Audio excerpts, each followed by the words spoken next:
2시간밖에 안 잔다고 아이고, 그런 얘기 들었는데 그래서 그런지 이런 사진이 찍힙니다. 진짜 이 군인들이 좀 날 따뜻할 때쯤 되면 밖에서 이렇게 졸아요 많이? 아유. 졸죠. 저도 뭐 솔직히 말하면 군무 나가서 저도 조는데 뭐 소대에서 충분히 재야 줘야 되는데 재야 주질 못하니까 나가서 뭐 솔직히 나가면 조장부터 자요. 조원들한테. 군무 서라. 누가 올라오면 깨워라. 하고서 딱 잠은. 자다가 일나면 조원이 옆에 와서 같이 자요. 그래요? 근데 그 뭐 분대장으로서도 이해하는 거고 조장으로서도 이해해줘야 되는 거고 지휘관들이 보장을 안 해주니까니 아니 군인이 그렇게 많은데 잠을 못 잘 정도로 이렇게 일시키는 게 이해가 안 됩니다 이게. 어디가 제일 힘들어요? 어느 동네가? 국경 중에. 국경 중에 제일 힘든 데라고 생각하면 뭐 밀수도 없고 아무도 없는 데는 운덕이죠. 그러니까 이게 지금 저 말이 뭐냐면 건질 게 없는 그러네.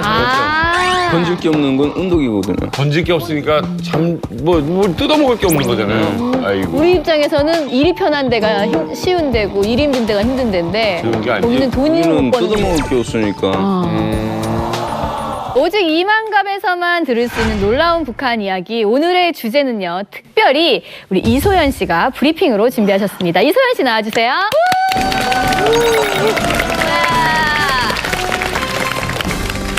이만갑을 위하여 복무함. 오늘의 주제는 충격. 이 전공 17년 북한 국경의 비밀인데요. 북한 국경의 비밀을 알아보기 전에 꼭 짚고 넘어가야 할 북한 국경 상식을 저 이소연이 쉽고 간단하게 알려드리겠습니다. 이 지도를 보면 중국과 국경을 이루면서 러시아 쪽으로 흐르는 강이 두만강. 두만강은 무산, 회령, 아오지 탄강으로 유명한 운덕, 그리고 나진선봉을 지나는 강입니다. 여기 두만강 끝쪽에 위치한 나진선봉은 러시아 하산을 마주하고 있고 국제시장도 있어 북한에서 가장 이국적인 지역이라 할 수 있습니다.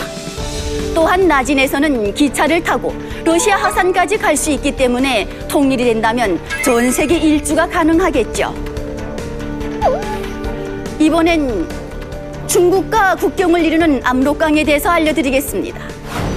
압록강은 한국에서 가장 긴 강으로 해산, 김종숙읍, 만포, 신의주를 거쳐 황해로 흘러듭니다. 여기서 주목! 우리에게 가장 친숙한 양강도 해산은 장백현이라고 알려진 창바이 조선족 자치연과 마주하고 있습니다. 맞지. 여기 압록강은 폭 최단 거리가 48m에 불과해 북한 주민들의 밀수가 가장 활발한 곳이며 탈북 또한 가장 많이 이루어지는 곳입니다. 다음 신의주. 신의주는 중국 단동을 맞이하고 있는데요.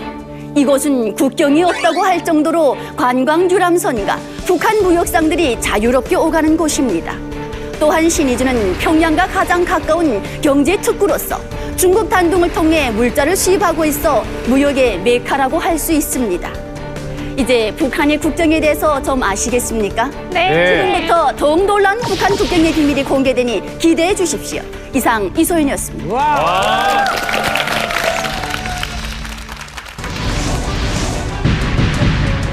네, 오늘의 주제는 충격 2017 북한 국경의 비밀입니다. 북한 국경은 다른 나라 국경과 달리 여러 가지 상징을 가지고 있죠. 바로 북한 주민들의 밀수 통로이자 탈북 경로인 동시에 북한 무역이 대부분 이 국경을 통해 이루어지기 때문인데요. 네. 자, 이 국경을 봉쇄한다는 것이 북한 경제 숨통을 끊어버리는 그런 효과를 가져오는 거거든요. 과연 이 국경에 대한 그 압박 그리고 이 대북 제재 과연 어떻게 이루어지고 있는지 우리 이만갑에서 한번 파헤쳐 보도록 하겠습니다. 예, 그래서요 오늘 북중 국경을 무려 30번이나 갔다 온 분을 모셨습니다. 뉴스에 나오지 않은 아주 핫한 국경 이야기 들려준다고 하니까 기대해 주셔서 좋습니다. 네. 예, 그 전에 우리 탈북민들 중에서 국경에 살다가 오신 분들이 꽤 되는 걸로 알고 있어요. 예, 송희 씨, 송희 씨 고향도 북한 국경 쪽이죠? 네네, 저희는 이제 압록강이거든요. 근데 이제 항상 9월 달이 되면은 압록강물이 딱 쫄아가지고 여자들 허리까지 이렇게 얼 정도로 얇아요. 그래가지고 밀수랑 하고 또 이제 그 탈북이랑 하기 정말 적정한 시기거든요. 네. 여름이 네네. 대목이구나. 네네, 그럼요. 그래요. 제가 살던 곳에는 두만강이 있었는데 두만강이니까 북한 주민 경제에 어느 만큼 도움을 줬냐면요. 연사 쪽에서 나무를 실어 오거든요. 근데 나무를 실어 오면 보통은 차에 실어 와야 되잖아요. 네. 그러면 뭐 인건비도 들고 기름비도 들잖아요. 근데 저희는 두만강을 이용해가지고 뗏목으로 나무를 계속 실어 와요. 그렇다 보니까 인건비 안 들지, 기름비 안 들지. 이 두만강이 없으면 북한은 돌아가지 않아요. 네. 제가 살던 라지는 그 다른 무산이나 해산처럼 사람들이 밀수를 해서 사는 곳은 아닙니다. 거의 대부분이 장사를 해서 살아가는 지역이고요. 그래서 밀수라는 말을 별로 잘 몰랐습니다. 근데 여기가 왜 그러냐면 라진 쪽이 그 러시아하고 굉장히 많이 붙어 있어요. 사실 중국과도 붙어 있긴 하지만 러시아 쪽으로 쭉 내려오다 보니까 이게 두만강 하류입니다. 강 보폭이 굉장히 넓고요. 그래서 사실 탈북하기에도 여의치 않습니다. 네. 탈북 루트도 그쪽으로 못 오고요. 러시아는요? 러시아를 통해서 탈북을 하면 피부색이 다르고 완전히 이게 다르기 때문에 티가 납니다. 그래서 그쪽으로 탈북할 수가 없습니다. 네. 피부색을 중국으로 일단 맞춰놓고 가요. 자, 우리 일단은 딱 봤을 때 북한 사람하고 중국 사람 뭐 별로 차이 안 나잖아. 우리 다 아시아인이잖아. 그런데 러시아로 가면 러시아는 일단 외형에서 구분이 가기 때문에 그쪽으로 넘어가는 사람은 별로 없습니다. 오늘 국경의 비밀에 대해서 자세히 알려줄 전문가분을 소개해드릴게요. 자, 이분은요, 대한민국 기자십니다. 무려 10년 동안 북중 무역의 중심지 중국 단둥을 무려 30번이나 취재하고 오셨습니다. 북중 국경 전문 기자 양승진 기자님 모셨습니다. 반갑습니다.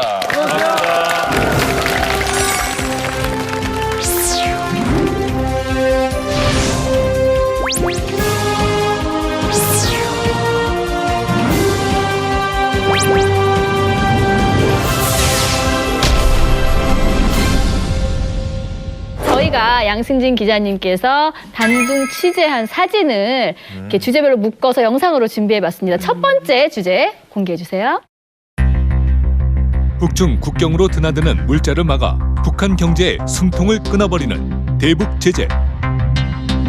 오늘 이만갑 르포에선 대북 제재의 현실을 알 수 있는 곳. 북중 국경의 민낯을 샅샅이 파헤쳐본다. 압록강을 사이에 두고 북한과 마주보고 있는 중국 단둥. 북중 무역의 80%가 이곳을 통해 이루어지는 만큼 단둥은 중국에서 작은 북한이라 불린다. 신의주와 중국 단둥을 잇는 압록강 철교엔 대북 제재로 북중 무역이 대부분 끊겼다는 뉴스와 달리 북한으로 드나드는 차로 가득했다. 강력한 대북 제재 중에도 반전과 변화로 활기를 띠고 있는 북중 접경 지역 단둥. 이곳에 숨겨진 비밀들을 파헤쳐보자.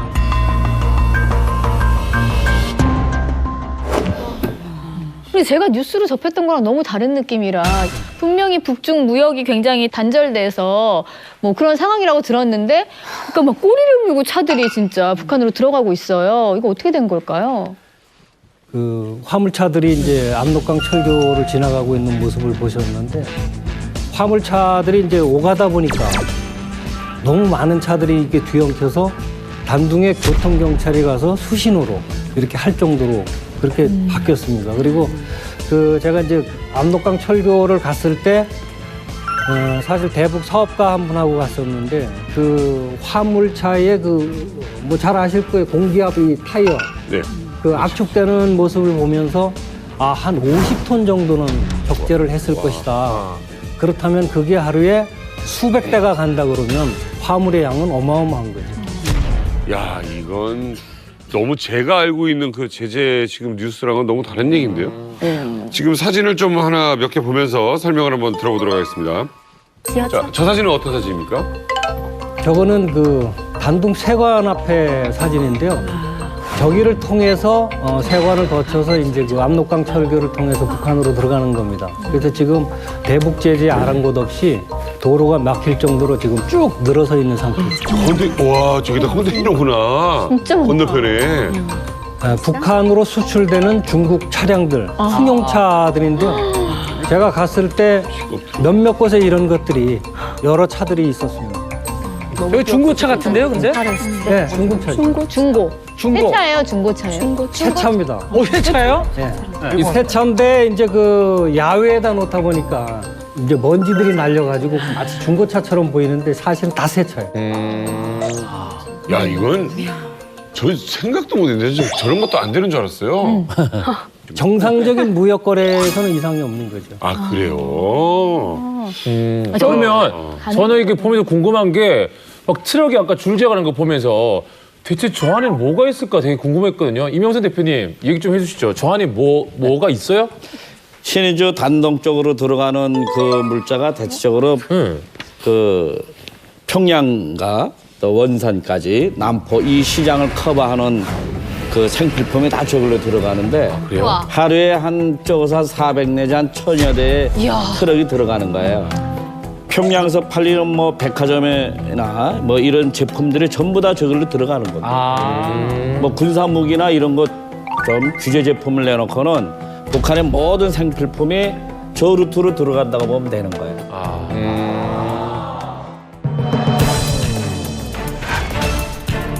북한 김정은의 중요한 외화벌이 수단이었던 해외 북한 식당은 대북 제재를 받고 있을까? 중국 단둥 시내 대북 제재를 피해 새로운 방법으로 문을 연 해외 북한 식당이 한창 성업 중이었다. 한국 손님도 거리낌 없이 받고 층마다 다양한 서비스를 제공하고 있는데 이곳엔 어떤 내막이 있을까? 자, 양승진 기자님. 예. 요즘 분위기 어떻습니까, 북한 식당? 안동수산이라는 곳인데요. 그 1층부터 4층까지 이렇게 돼 있습니다. 근데 1층은 드러그 스토어 형태로 해서 남북한 화장품이 같이 이렇게 있고요. 그리고 또 한국산 주류도 북한산 주류하고 같이 있고, 그리고 2층은 그 북한 식당이 완전히 이제 들어가서 있고, 3층에는 이제 찜질방이 있는데 얼마예요? 최신식 찜질방이래요. 그 북에서 이렇게 식당이나 이런 데서 봤던 그 봉사원하고 한국에서 쭈꾸미와 코다리 이렇게 일하는 거랑 좀 서비스하는 봉사가 좀 다르죠? 네, 많이 다릅니다. 저도 북한에서 이렇게 식당 했지 않습니까? 식당 할 때 보니까 우리는 손님들 들어와도 그저 들어오는 거보다 하고 그 사람 들어와서 식사하고 나가면 갔다 또 오시오. 그저 거기 보통 인사람 또 오십시오. 이건 보통 인사입니다. 근데 한국에 쭉 들어오니까 식당에서 사장님으로 부터 알바생들 직원들이 다 어서 오십시오. 다 인사. 그 인사를 하는데 난 인사하기 너무 부끄러워서 해못 가서 그래 어쩌다 어서 지금 부끄러워서 막 이래. 지금도 그 인사로 저는 잘 못합니다. 진짜로 인사로 잘 못합니다. 지금도 어색해서 말하자면 어서 오시 하려면 부끄러워서 막 이렇게 하니까 사장님 이모님 용기 내서 한번 해봐라. 근데 난 못하겠습니다. 지금도 어서 오십시오. 근데 갈 때는 또 오십시오 해서 얼결이 나간단 말이에요. 또 오시니까 사장님 그렇게 하지 말라. 승국 씨가 약간 좀 내성적이어서 그런 거 아니에요? 어서 오십시오. 네, 지금 양승진 기자님 사진을 통해서 그동안 미처 몰랐던 북한 국경의 이야기 나누고 있는데요. 이번에는요, 북한 국경하면 빠질 수 없는 사람에 대한 주제입니다. 함께 보시죠. 압록강을 사이에 두고 북한군과 중국군이 총뿌리를 겨누는 곳. 그래서 365일 긴장이 흐르는 북중 접경 지역. 김정은 정권 들어 더욱 삼엄해진 국경 감시로 이곳 분위기는 초여름이 되어도 냉랭하기만 하다.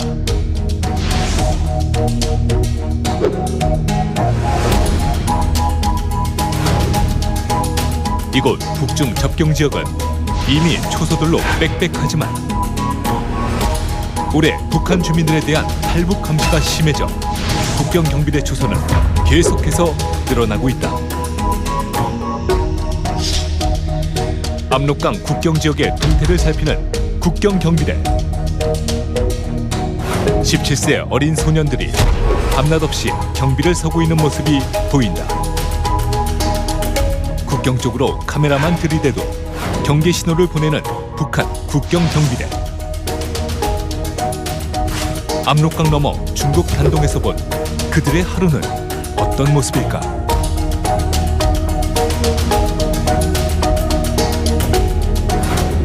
이만갑 르포에서 우리가 그동안 알지 못했던 북한 경비대의 하루를 따라가 본다.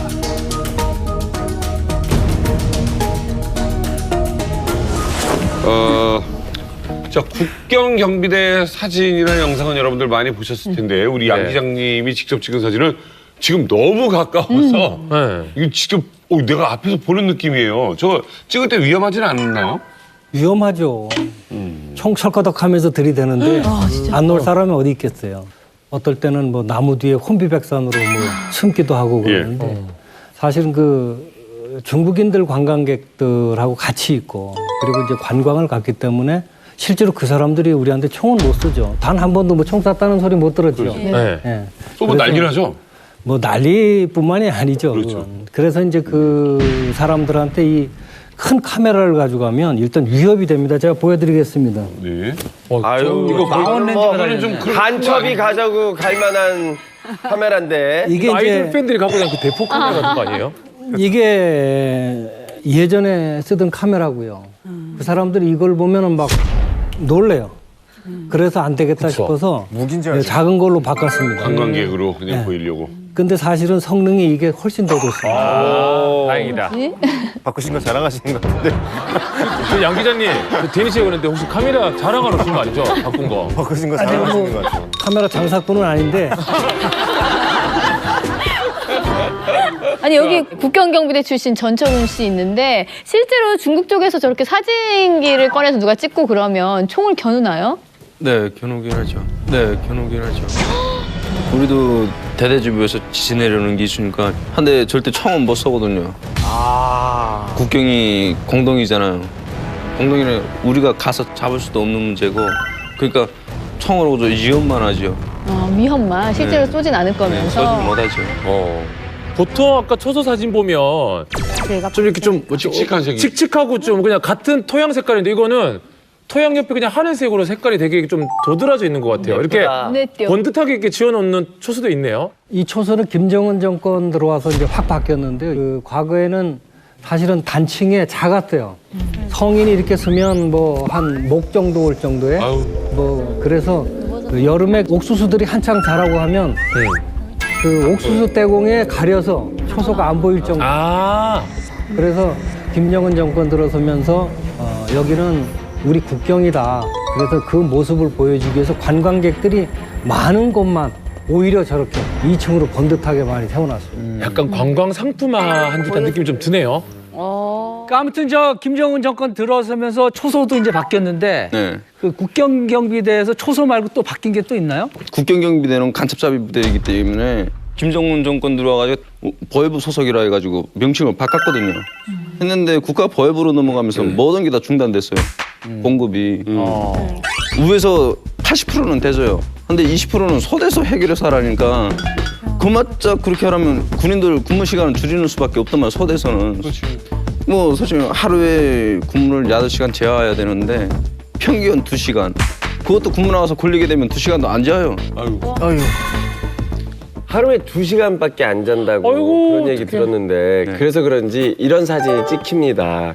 진짜 이 군인들이 좀 날따뜻할 때쯤 되면 밖에서 이렇게 졸아요, 많이? 졸죠. 저도 뭐 솔직히 근무 나가서 저도 조는데 뭐 소대에서 충분히 재야 줘야 되는데 재야 주질 못하니까 나가서 뭐 솔직히 나가면 조장부터 자요. 조원들한테. 근무 서라. 누가 올라오면 깨워라. 하고서 딱 자면 자다가 일나면 조원이 옆에 와서 같이 자요. 그래요? 근데 그 뭐 분대장으로서도 이해하는 거고 조장으로서도 이해해줘야 되는 거고 지휘관들이 보장을 안 해주니까니. 아니 군인이 그렇게 많은데 잠을 못 잘 정도로 이렇게 일시키는 게 이해가 안 됩니다. 이게. 양 기자님은 저런 모습 많이 보셨어요? 네, 제가 지난주에도 그 DMZ에서 가서 사진을 찍었는데 그때도 대부분 군인들이 사실 조는 사진이었습니다. 그래서 조는 것도 훈련인가 그런 생각이 발절기. 사실 단둥 쪽은 그 압록강이 뭐 다 평온한 상태거든요. 그쪽에서 이제 탈북자들이 최근에 나온 적도 없고 그러다 보니까 자는 거 외에는 할 일이 없는 거죠. 어디가 제일 힘들어요? 어느 동네가? 국경 중에. 국경 중에 제일 힘든 데라고 생각하면 뭐 밀수도 없고 아무도 없는 데는 운동이죠. 그러니까 이게 지금 저 말이 뭐냐면 건질 게 없는 그러네. 건질 게 없는 건 운동이거든요. 건질 게 없으니까 뭘 뜯어먹을 게 없는 거잖아요. 아이고. 우리 입장에서는 일이 편한 데가 쉬운 데고 1인분 데가 힘든 데인데 쉬운 게 아니지. 거기는 돈이 못 버는 뜯어먹을 게 없으니까. 그래서 예전에는 똑같은 두만강이어도 얕은물 구간이 있고 또 깊은물 구간이 있잖아요. 그럼 깊은물 구간으로 밀수를 안 한단 말이에요. 그렇지. 그럼 얕은물 구간에서 밀수를 하다 걸리잖아요. 그럼 깊은물 구간으로 쫓겨가고 그랬었어요. 대박이다. 아니 국경 경비가 심해진 만큼 뭐 북한 주민들도 힘들겠지만 국경 경비대들도 좀 힘이 들겠네요. 그래서 마음이 짠한데 제가 여기서 돌발 퀴즈 하나 준비했습니다. 예. 자, 사진을 보시면 여자들이 강에 빠져 있어요. 네. 예, 여자 둘이에요. 압록강, 두만강 다 가본 데니안 씨 저런 장면 보셨을 수도 있는데 저 여자들이 뭘 하고 있는 것 같으세요, 데니안 씨? 오줌 넣는 거 아니야? 네. 저도 그 생각했는데. 저도 그 생각했어요. 그러니까 한 명은 앞에 보고 망 보고 한 명은 뒤로만 소변 보고. 보는 것 같아. 여름에 덥기도 하고. 약간 얼굴 지금 표정이 안 보이지만 표정이 약간 좀 민망하면서도 쑥스러우면서. 빨래하는 거 아닐까요? 빨래요. 거기서 빨래를 해. 아니 지금 저 옷을 그냥 빨래를 하는 거지. 자기 그대로. 옷을? 자기 옷을요? 자기 옷을 이렇게. 자, 정답은요? 저거 통빨래라고 하거든요. 이제 그게 빨래가 맞아요. 통빨래 맞네. 통빨래가 뭐예요? 통빨래는 옷 입은 상태에서 그냥 물에 들어가서 여자들이니까 돌아서 보지 않게 뭐 좀 씻고 하는데. 아니 옷을 빠는 거예요, 몸을 빠는 거예요? 옷을 씻는 거죠. 둘 다 빱니다. 왜냐면요, 북한에는 이 비누 사정이 되게 긴장하거든요. 그래서 딱 양재물 비누 하나잖아요. 그러면 먼저 이 몸을 딱 씻어요. 안에 먼저 이렇게 딱 문대고 위에를 문대면 한 번에 다 할 수 있습니다. 아주 속도전을. 그래서 물에서 한 번 수영을 더 치면은 깔끔하게 머리부터 발끝까지 하기 때문에 저거 통빨래라고 합니다. 그리고 이제 옷이 이렇게 하나밖에 없잖아요. 그런 상황에서는 이제 벗고 다른 옷으로 갈아입을 여유가 없으니까 그냥 들어가서 이렇게 적시고 나와서 말리는 거죠. 자연광으로. 그럼 양승진 기자님은 혹시 뭐 취재를 많이 하셨으니까 이런 장면 보셨어요? 통빨래하는 장면?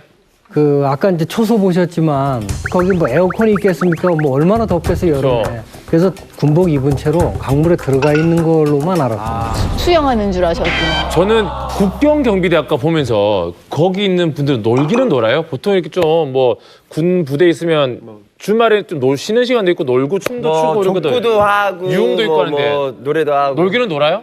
네, 주말에 일요일 날마다 뭐 서대별로 이렇게 체육대도 조직해가지고 하거든요. 네. 하고 매일 저녁마다 1시간씩 카라오케 시간이 있어요. 카라오케 시간이 있어요? 네, 그거 군중문화 시간이라고 부르는데 너무 웃긴다. 전처럼 이렇게 나가서 2시간밖에 못 자요 하면서 저리가 1시간씩 가라오케 시간. 양승진 기자님도 사진 찍으시면서 그 군인들이 노는 사진 보셨나요? 그 제가 갔을 때는 초소에서 그 기타 치는 장면을 봤어요. 저거네. 대박이다. 아마 여러분들이 북한 군인이 기타를 치는 모습 아마 처음 봤을 거예요. 네, 처음 봤어요. 저 모습 보니까 지금 둘이서 내 사랑 투유 지금 연습하고 있네. 내 사랑 투유 이렇게. 사랑한다 말하고 싶어. 나는 투유 모든 것을 주고 싶었어. 지금 보니까 마르질 않았어요. 그러게. 다른 군인들보다 체격이 지금 정말 좋은 편이에요. 북한의 저 단동 쪽인 신의주 쪽인데 네. 양강도 해산의 압록강하고 함경북도 쪽에 무산 지키는 국경경비대하고 이 친구들은 좀 다릅니다. 기존에도 압록강 이 정말 출신 성분과 재능과 끼를 다 보고 그렇게 정말 최소한의 인원을 데려가는 것이기 때문에 특별한 군인들이고 노래 같은 것도 지금은 뭐 금잔디 밟으며 같은 것도 하긴 하지만은 가장 많이 하는 게 대한민국 노래 김치가를 가장 많이 불러요. 김치가요? 네. 김치 없이 못 살아나. 정광태. 그거 저희 북한 노래인 줄 알았어요. 정광태 씨 노래가요. 포장 노래도 그렇고. 복도는 우리 땅, 이거 김치송 이런 게 다 정광태 씨 노래예요. 그런가 하면 전철우 씨. 네. 요거 좀 하나요? 요거 좀 하나? 그렇죠. 군무 나가게 되면은 뭐 조원들 시켜가지고 주민제 나가서 뭐 술하고 뭐 좀 먹을 거 갖고 들어오라고 그래요. 갖고 들어오는 건 얻어와요, 훔쳐와요? 뺏어와요. 조원들 같은 거는 대체적으로 뭐 내 다니는 집에다 신부름 보내지 않으면 저들 아는 집에 가서 다 가져오지 뭐 이렇게 어디 가서 훔쳐오고 일지는 않아요. 어머니랑 같이 이제 밀수를 도왔던 경비대들이 저희 집에 자주 왔었는데 남의 집이 아니에요. 들어오면 바로 식장문부터 열거든요. 그리고 식장 안에 반찬 있잖아요. 그거 다 꺼내놓고 엄마에 가서 시장에 가서 소주 한 병 사오라, 뭐 술 한 병 사오라 이래요. 노골적으로 말해요. 근데 대신에 좀 도와는 줘요? 엄청난 도움을 주죠. 밀수를 그 사람들이 망을 봐주지 않으면 못하거든요. 그리고 그래요. 아까 그 경비처소 있잖아요. 제가 하나 폭로하자면 경비처소가 사실 도강하는 사람도 잡고 간첩도 잡기 위해서 마을마다 세워놨거든요. 네. 약간 3평 정도 될까 말까 하는데 이게 효과가 없어요. 경비처소를 그 안에서 지켜야 되는데 그 안에서 언니 오빠들이 아까처럼 그런 기타 뭐 아코디언 갖고 와가지고 뭐 사랑의 트위스트나 아니면 뭐 그런 아파트 노래 있잖아요. 한국의 아파트 맞아. 좀 그런 노래를 불러요. 그래서 정말 무슨 강도 뭐 간첩이 들어와서 불을 지르고 가도 모를 정도로 신나게 춤만 춰요. 저희 그 압록강 국경 경비대 그 경비원들과 또 이제 우리 북한 그 압록강 국경 예선에서 사는 주민들은 뗄래야 뗄 수 없는 가족입니다. 밉던 겁던 안아줘야 되고요. 아, 경비대랑? 네, 그리고 저런 분들은 특히 이렇게 들어가자마자 엄마 밥 없어? 오늘 뭐 먹었어? 그냥 이렇게 물어보는 게 일상이거든요. 아니, 바로 이 동생. 네. 아니, 이렇게 증인이 많은데 자네는 왜 아무 데도 가서 훔친 그런 적이 적이 없다고 없다고. 그랬나? 아, 훔친 적 많죠. 근데 여기서 그 말했다가 맞을까 봐 그러지.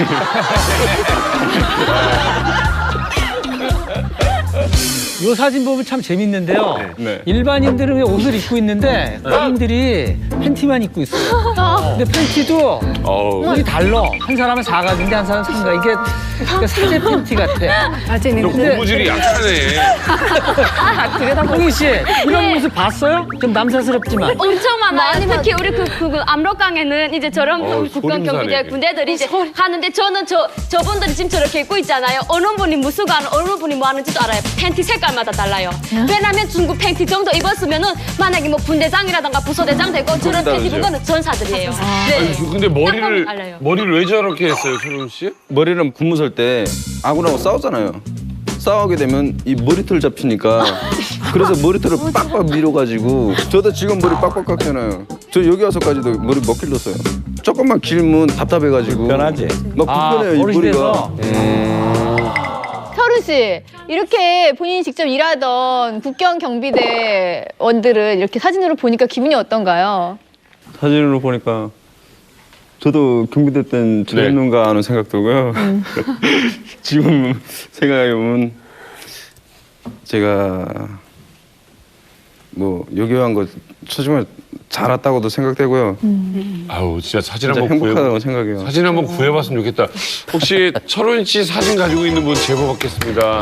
보고 싶다. 양 기자님한테 있을 수도 있지 않나요? 찾아보면. 그렇죠.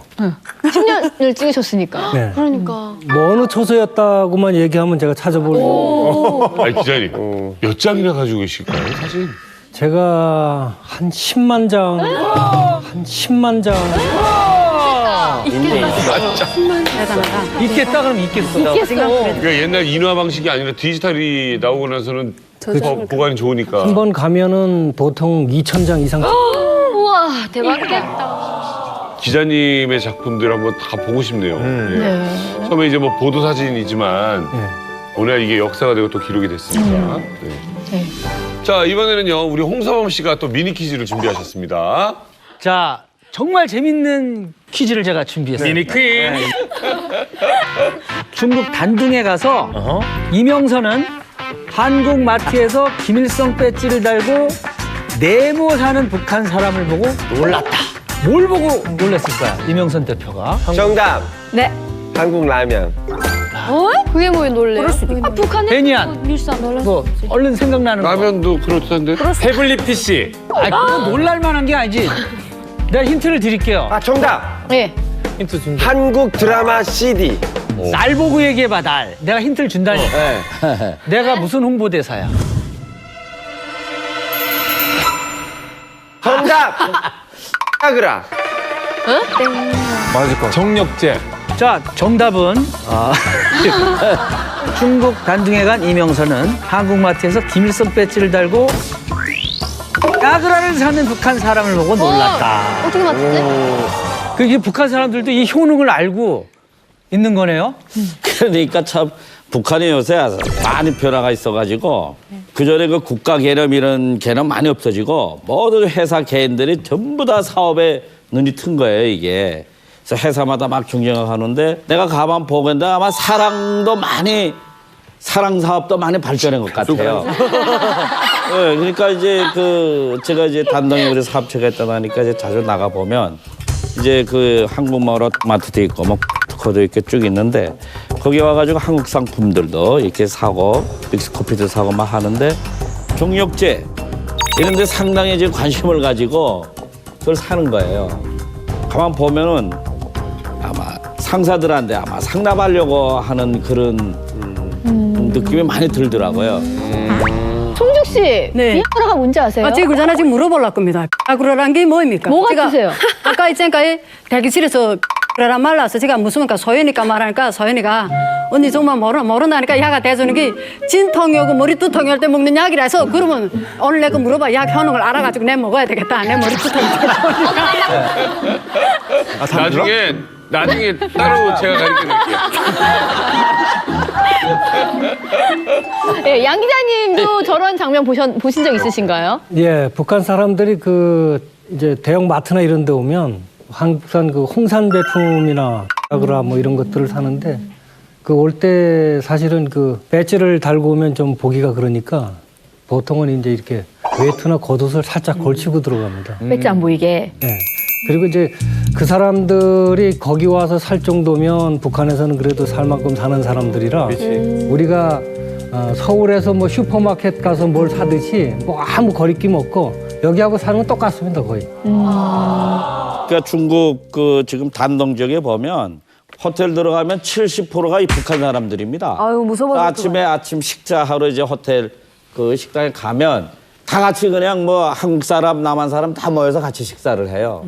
그러면서 좀 인상이 좋아 보이고 하는 사람들하고는 간단한 인사도 하고 평양에서 왔어요. 서울에서 왔습니까? 뭐 이렇게 얘기도 하고. 아니 임 대표님은 진짜 무슨 용기로 그렇게 거기를 가서 그렇게. 그러니까 지금 일반 사람들이 생각하는 거 달리 제가 지금 단동이나 심양 뭐 우리 저쪽에 가면은 조선족들은 거의 다 알아봐요, 저를. 와. 식당에서 서비스 많이 받습니다. 이만큼 나를. 오, 스타구나, 완전. 거기는 지금 단동은 자그마한 통일 지역이에요, 현재. 예, 국경 경비대부터 북한 국경의 다양한 사람들의 이야기까지 이렇게 하고 있는데요. 이번에는요, 북한 국경에 살고 있는 주민들의 모습 한번 볼까 합니다. 화면 보여주세요.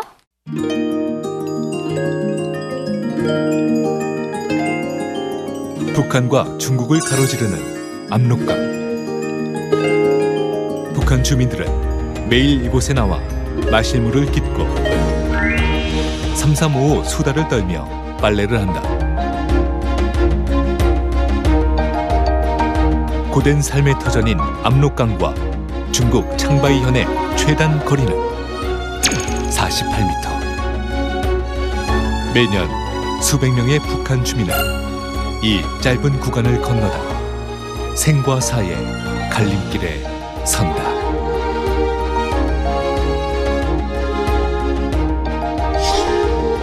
북한 주민들의 한이 서려 있는 압록강.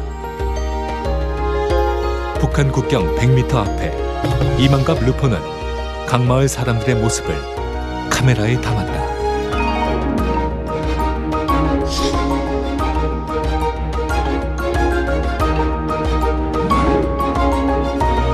북한 주민들의 삶과 추억이 흐르는 압록강변. 이곳에서 북한 주민들의 일상을 만나본다. 네. 저도 참 한번 가봐야 되는데 이런 표정이 보일 정도 거리 아닙니까? 이 정도. 그렇죠. 48m. 기분이 어떠신가요? 유일하게 우리가 말이 통하는 곳이잖아요.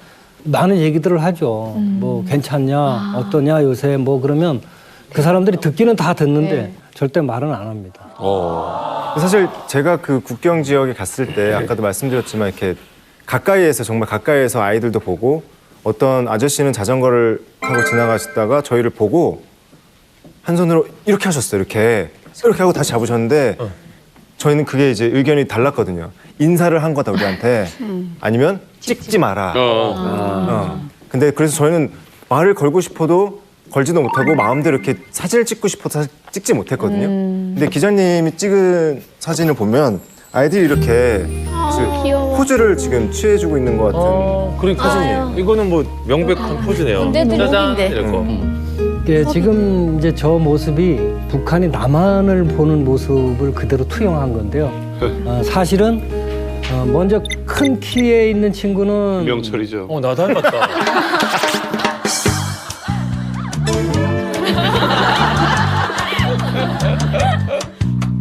먼저 큰 키에 있는 친구는 양손을 들고 똑같네. 반갑다고 인사하는 모습이고요. 가운데 있는 꼬마는 돌팔매질을 하고 있고요. 보기 싫다고. 맞아라고. 네, 그리고요. 그리고 이제 오른쪽에 세 번째 있는 꼬마는 팔뚝योग 아시죠? 뭐 이거나 먹으라 할 때. 그 모습입니다. 그래서 북한 사람들이 한국을 대하는 모습이 그대로 한 장면에 담지. 그래서 이제 유람선을 이렇게 타고 갈 때마다 저 꼬마들이 얼마나 많이 보겠대요. 그러면서 이제 그 화려하게 입은 관광객들의 모습이 자기들이 이제 삶과 이렇게 대조를 할 때 그 마음이 제가 보는 사람들이 더 애잔한 거예요. 어떡해. 저도 북한에 있을 때 이제 저렇게 사진 찍는 사람들을 만났었거든요. 근데 제가 살던 두만강은 이게 거의 한 4~5m 정도밖에 안 돼요. 굉장히 가깝다 보니까 사탕 같은 거를 갖고 나서 북한 쪽에 너네는 이런 거 먹어봤냐고 하면서 저희한테 던져주거든요. 그러면 가끔 그거를 이제 집으로 갈 때도 있고 또 어떤 분들은 중국 쪽에서 사진을 갖고 나와요. 그러면서 저희를 찍거든요. 그러면 저희는 손으로 진짜 필사적으로 얼굴을 가렸던 거예요. 왜냐하면 학교에서 이제 중국 쪽 사람들이 사진을 찍어가지고 그 사진을 나쁜 쪽에 팔아먹는다라는 교육을 받았었거든요. 그래가지고 그때 가렸는데 가리지 않았더라면 양 기자님이 제 모습도 찍지 않았나 싶어요. 근데 만약에 저게 혼자 있잖아요. 북한에서 누군가가 우연히 혼자 있게 되면 말 걸어주게 되면 말도 하고 사탕 주겠다 그러면 예 주시오 이렇게 하고. 혼자 있으면 다른 사람들 의식하는 거죠. 이 사진을 보면 우리 미녀들도 추억이 좀 가득한 것 같은데 송중 씨도 어릴 때 이렇게 많이 놀았나요? 네. 어릴 때 강에서 우리는 지금은 저 빵통을 지금 저거 가지고 우리는 옛날에 10리터 빵통이 있습니다. 그걸 타고서 거기다 타고서 이렇게 수영치며 놀았는데 압록강에서 그 절반만 넘으면 단속하니까 더 넘어도 못 가고 그다음 또 경비대 다 끼고서 옆에서 어릴 때나 저렇게 놀지 나이 좀 있는 사람들 나이 좀 보자 미성년 이상 되는 사람들은 저기 못 나가 잘못하다 걸리니까 맞아. 밀수한다. 그러니까 한 번은 난 못 안 했죠. 혹시 저렇게 놀다가 넘어가지는 경우, 사고가 나는 경우는 없나요? 저렇게 지금 수영 치잖아요. 저랬다가도 이제 수영 쳐가지고 중국 쪽에 이제 그 수박밭이 같은 데 있어요. 그래가지고 몰래 가가지고 수박 이렇게 따오는 오빠들도 있었고, 예, 그랬어요. 저기 감별해서 먹고. 네, 도둑질해가지고 그래 다 넣어먹고, 그리고 다 말하지 말기 이렇게. 얘기하는 걸 가만 들어보니까 네. 오빠들하고 강가에서 많이 데이트를 했나 봐요. 들켰나요? 네. 저 때는 이제 그 오빠들이 북한은 왜 놀이동산이나 뭐 PC방 같은 게 없다 보니까 유일하게 두만강이 놀이터예요. 그래서 맞아. 오빠 뭐 중학생, 초등학생 다 두만강에서 노는데 어느 날은 이제 어떤 오빠가 수영에 자신이 있었던 오빠가 가깝다 보니까 중국 쪽에 건너갔다가 이제 넘어올 때는 국경 경비대가 있을 때 넘어온 거예요. 그러니까 없을 때 넘어갔다가 있을 때 넘어온 거죠. 근데 불안해하다 보니까 수영을 제대로 못해서 그 강에 빠진 거예요. 근데 며칠 후에 이제 중국 쪽 사람들이 나와서 소리치는 거예요. 너네 쪽 사람들 두만강에서 죽었는데 저쪽 나무 저기에 시체를 놨으니까 와서 찾아가라고. 그래서 그 얘기를 듣고 그 사건이 있고 또 한동안 두만강 출입이 또 통제됐던 적이 있었어요. 사실 여기 계신 분들은 살기 위해서 그 강을 건너서 오신 거잖아요. 그런데 만에 하나 다시 한번 고향으로 한번 돌아갈 수 있다면 어디로 가고 싶으신가요? 저는 완전히 탈북하리라고 생각을 했던 길은 아닙니다. 겨울에 강이 얼 때 나오려고 했거든요. 그래서 먼저 알아보려고 사실 나왔던 길입니다. 떠나면서 혹시나 싶어서 그냥 얼마 정도 브로커 비용 하는가 싶어서 네. 3,000원을 챙겨서 나왔던 길인데 네가 지금 오늘 당장 건너지 않으면 겨울에 다시 돌아왔을 때 국경 경비대가 제대가 된다. 그러면 너는 그 기회가 1도 없다라고 하더라고요. 그래서 저는 향후 탈북을 하냐 못 하냐 기로에 있었기 때문에 등 떠밀듯이 사실 그쪽에서 그렇게 유도를 했죠. 그 돈이 필요하니까. 그래서 사실 건넜습니다. 사실 마지막으로 전화를 좀 해보겠다니까 여기가 마지막 종착지 전화가 되면 자기가 보내준 게 되니까 하지 못하게 하더라고요. 그래서 그날 제가 밤을 건넜는데 정말 저도 이게 맞냐라는 생각이 되게 드는 거예요. 그 전화기 놓고도 동생하고도 연락을 못하고 목소리만 여보세요 하는 거 듣고 그냥 내려놓고 그렇게 나왔거든요. 그래서 너무 보면서 이 길이 내가 돌아올 수 있는 길이 되겠는지 마지막이라고 생각을 하면서도 너무 마음이 아팠습니다. 혼자만 이렇게 가는 게. 그래서 노래를 불렀습니다. 압록강의 노래라고.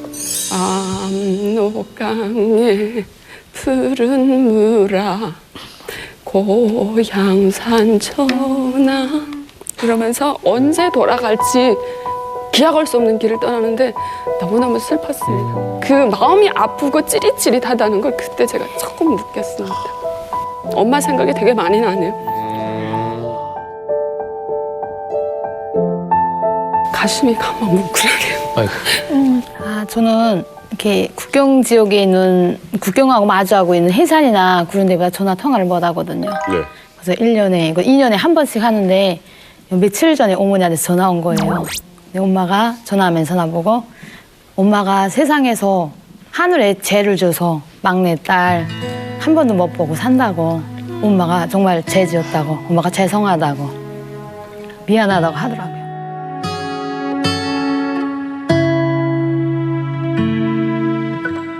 그래서 그때 다시금 생각한 거 있어요. 내가 만약 경우에 엄마를 다시 볼 수 있다면 엄마 손을 잡을 수 있다면 내 손으로 저은 옷, 저은 음식 저은 곳에 가서 구경시키고 저은 집에서 정말 효도하고 싶다는 생각을 많이 한 것 같습니다.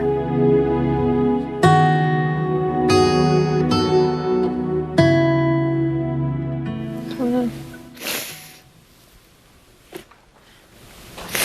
일단 집에 아빠도 보고 싶고 제가 살던 일단 집과 마을, 동네 친구들 다 보고 싶어요.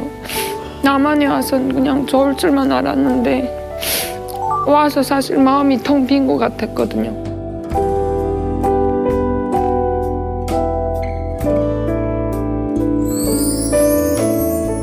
그 모든 고향의 추억과 친구들, 부모님, 가족, 친척 다 두고 왔으니까.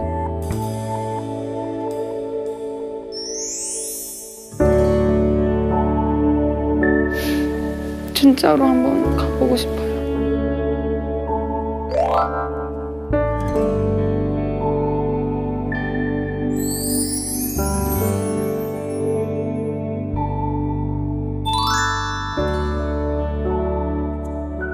반가운 손님이 아주 가득한 이만갑입니다. 오늘도 이만갑을 찾아준 새로운 탈북미녀가 있습니다. 이분은요, 김정일이 탄 열차를 호위했던 철도 경비대 여군입니다. 와. 태영주 씨 나와주세요.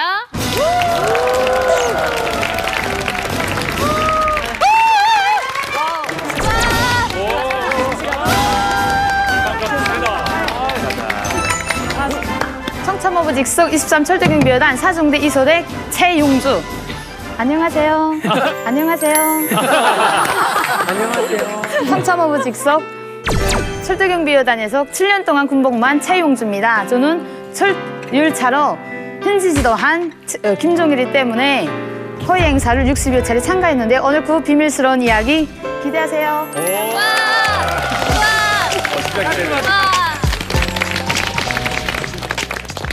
일반 열차와 철길을 지키는 부대는 아니고요. 김종일이가 탄 허위 1열차와 그 철길을 지키는 부대였어요. 그러니까 철도 가는 거를 같이 지키는 거야? 아니면 평소에 1호 열차를 지키는 거예요? 평소에 1열차 행사 발령이 떨어질 때가 있어요. 김종일이가 현지 지도 나가거나 현지 시찰 갈 때 그때마다 행사 발령을 받고 그때 쳐서 배치돼서 행사를 하는 그런 부대에 있었습니다. 그러면 그 기차를 같이 타서 이렇게 보호를 해주시는 그런 건 아니고요. 기차 지나갈 때 옆에서 호위하는 역할을. 기차를 호위할 수 있어요? 그렇게 기차 빠른데? 지나갈 때 철길 대상물 조건으로 거기 배치돼서 물론 우리도 하고 있지만 우리 인접에는 거의 뭐 어천국이나 다 그 기차 옆에 다 서 있거든요. 기차길 옆에. 그 잠깐 지나가는 것 때문에. 네. 아니 근데 지금 뭐 1호 행사라면 김 부자가 참석하는 그런 행사 아니겠습니까? 그죠? 네, 그렇습니다. 제가 오랜만에 이렇게 나오긴 했는데 이명선 대표님 맞습니까? 1호 행사면 김 부자 행사 맞죠? 그렇죠. 지금 얘기하는 1호 행사라는 게 이제 김일성, 김정일이 이제 참여하는 행사인데, 근데 이제 그 철길을 지나가야 되니까 그 안전을 보호하기 위해서 지역 보안성, 그러니까 안전원들이죠. 이제 뭐 철길 뭐 이런 걸 다 안전을 검사하고 열차가 지나갈 때 그 한 100m 간격으로 한 놈씩 다 서 있는 거예요. 그 일을 한 거예요, 지금. 겨울에도 비 와도? 비가 오나 눈이 오나 바람이 오나. 그러면 저 1호 열차 말고 또 2호 열차, 3호 열차도 있어요? 그런 건 없고요. 한 번 열차가 지나갈 때마다 편성표가 돼 있거든요. 뭐 2대, 뭐 석 대 이렇게. 그럴 때마다 이렇게 한 대에는 김정일이가 탔다면, 그러니까 석 대 중에 하나 어느 차에 탄지 모르거든요, 우리도. 근데 그 속대가 편성표를 이렇게 몇 분 간격으로 나가는 거 있거든요. 그럼 그 기차의 세대에 김정일이 어느 차에 탔는지 모르면 나머지 차에는 일반 사람이 탈 수 있나요? 아니, 일반 사람은 안 타고요. 그게 김정일하고 동행하는 허위성원들이나 아니면 김정일이 숙명차 이런 게 같이 따라서 이렇게 나가는 거예요. 육전에 도착하면 그 승용차로 부대까지 들어간다 이렇게 돼 있거든요. 김정일이 온다고 하잖아요. 그러면은 그 몇 시부터 몇 시까지는 저거 이제 장모님이 지나가신다고 아예 마을을 개미 한 마리도 못 나게 해요. 기차 타고 가면 오는데 사람들 다 나오지 마. 그러면은 호위대뿐만 있는 거잖아요. 호위대만. 그럼 김정일을 직접 본 적 있어요? 아, 당연히 있죠. 당연히 있죠. 대박! 제가 군사복무 7년 기간 60차를 했지만 뭐 매번 볼 수는 없고요.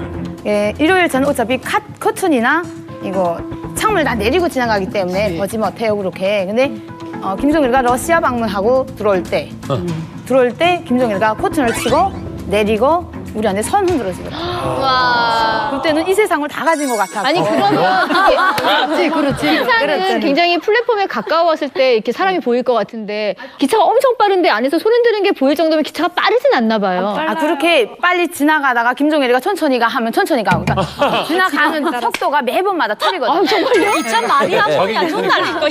갈 때마다 말도 안 해요. 손 흔들거든요. 손 흔들면 보여요. 근데 그때 애들도 있고 다 있어요. 그나저나 영주 씨, 네. 그 1호 행사할 때마다 그 동네 지나가는 주민이 다 뭐 돌까지 심지어 닦고 뭐 저렇게 막 너무 힘들게 고생한다 그러는데 맞습니까? 저희도 당연히 힘들었습니다.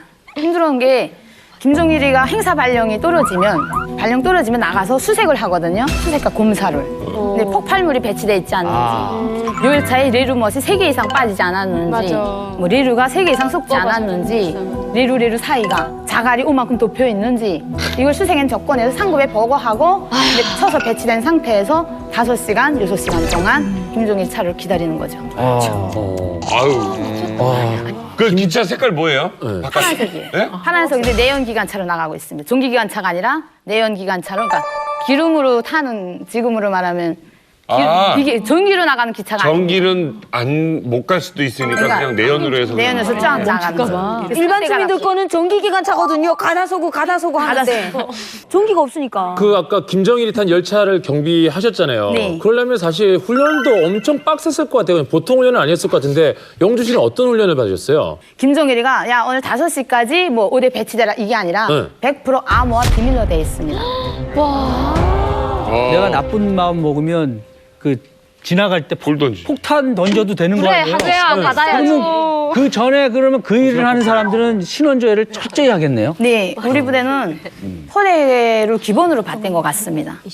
물론 청참모부나 청정치국, 무슨 국방부 부탁자들만 들어온 것도 있고요.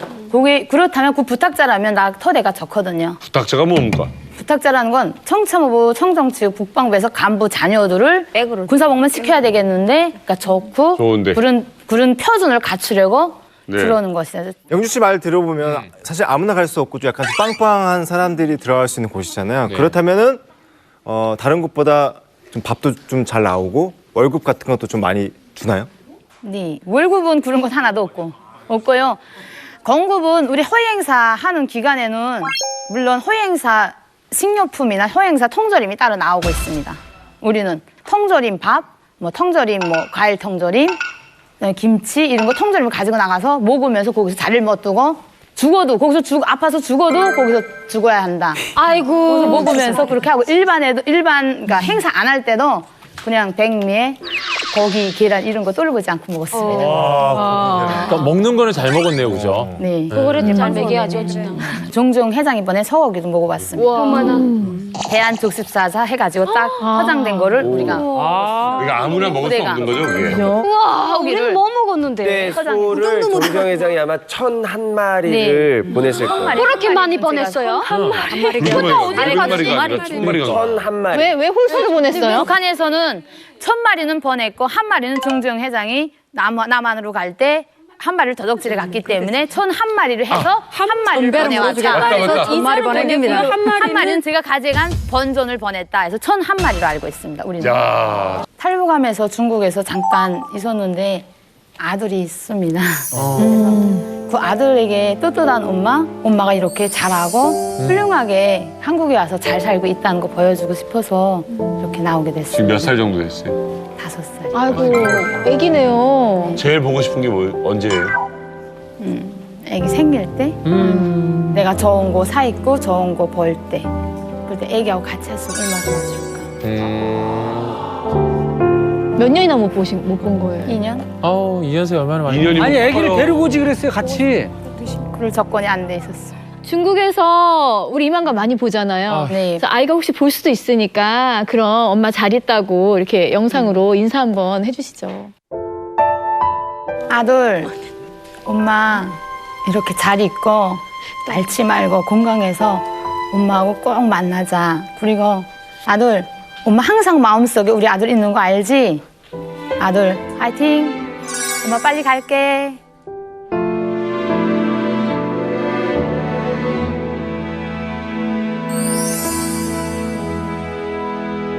영주 씨, 네, 밝은 기운이 있으세요.